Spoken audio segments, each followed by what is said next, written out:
大家好，又是我肥肥。今天我要来分享冬阴海鲜汤的食谱。每逢星期一、四、六都会有视频更新哦，请多多关注。那么我们现在就开始吧，请订阅我的频道哦，你们的订阅就是我坚持的动力。在还没有煮海鲜汤之前，我们先把鸡肉腌制一下。这里是2个鸡翅膀，我们撒上一点盐、一点味精，把它抓均匀过后，我们放上一点马铃薯粉，然后继续的抓均匀，再加入一点的油，把这些味道裹着。等下这个鸡肉煮出来呢，就不会柴，它吃起来会滑滑嫩嫩的。现在我们来处理虾。我们把虾的那些尖尖的刺把它剪掉，然后再从它的背部开一刀，然后把它的肠给挑掉，然后洗一洗，洗干净就可以了。处理完了虾，我们来处理一下梭冬。我们把梭冬的外皮去掉，然后把里面洗干净，再把它切成你们要的大小就可以了。现在我们来看一下冬阴海鲜汤所需要的材料。鸡翅膀2只，大概200克；虾8只，大概120克；鱿鱼3只，大概150克；花椰菜55克，红萝卜70克，草菇5颗，大概90克，番茄2粒，大概185克，辣椒1条，大概10克，风干叶4片，姜6片，大概15克，香茅2只，大概20克，蒜米3瓣12克，冬盐酱5汤匙，椰浆100 ml， 鱼露半汤匙，白糖2汤匙，清水1000 ml。 做法非常的简单，我们把清水倒入小锅里，开火把它煮滚。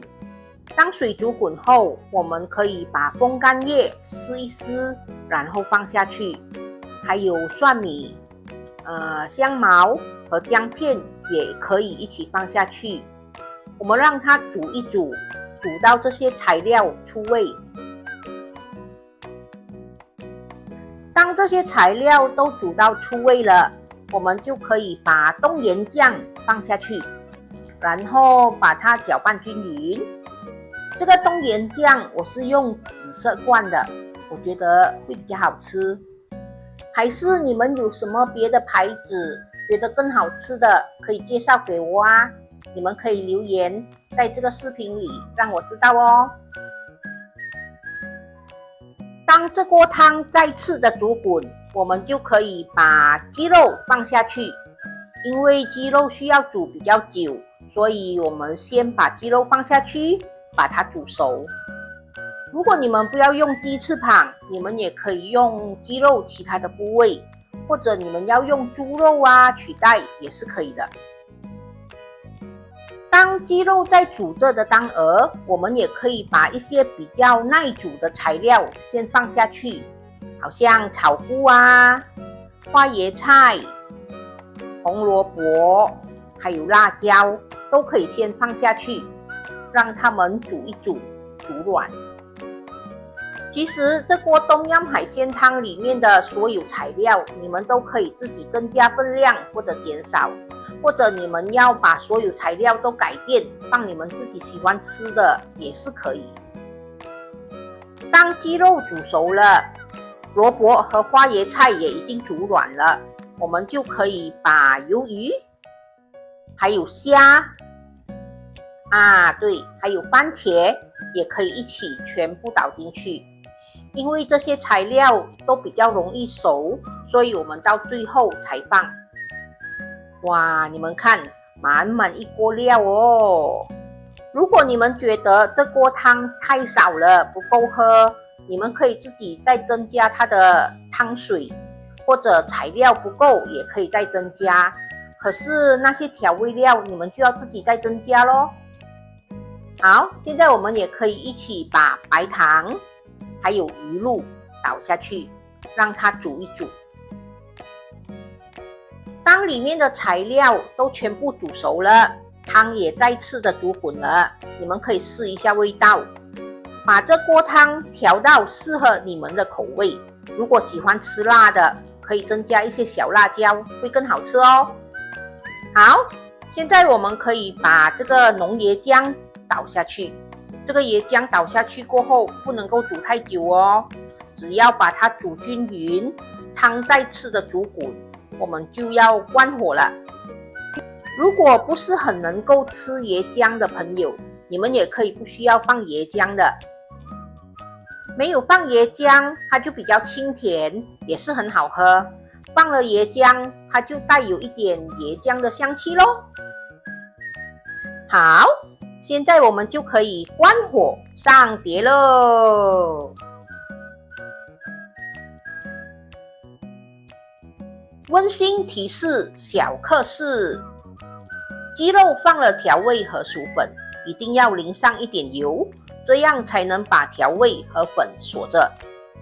放了薯粉的肉类煮出来会比较滑嫩。材料可以自由的搭配，喜欢吃什么就放什么。清水的分量可以自己增加，调味方面可以根据个人的口味来增加或者减少。椰浆可以依据个人的喜好放或者不放。放了椰浆不能煮太久，只要汤头再次的煮滚就可以关火了。完成喽！这就是我今天的作品——东岩海鲜汤。超多料的这碗海鲜汤，里面有苏东、草菇、萝卜、番茄、花椰菜、虾，还有鸡翅膀，太丰富了吧！这碗料吃完都很饱咯。如果你们有冬粉的话，你们可以烫一点冬粉放进去，当冬粉吸收了这个汤汁，哇，一定好吃到不得了哦！大家对今天的冬阴海鲜汤满意吗？满意的话，帮忙给个赞吧，或者留个言给我们一些鼓励哦。大家知道吗？你们的鼓励对我们来说是一种动力哦。虽然我们两个肥肥很重，可是还是很希望你们可以在后面推我们一把，爱你们哦。好啦，今天的分享就到这里。我下一个视频呢，会带大家到百万镇的巴沙马兰走一走，跟着我们两个肥肥出去走，当然是以美食为主咯。大家有兴趣跟着我们两个肥肥到夜市去走走吗？去找一些美食。有兴趣的话，记得留意我下一个视频哦。好啦，今天的分享就到这里，大家记得要帮我点赞、留言、订阅和分享哦。谢谢大家。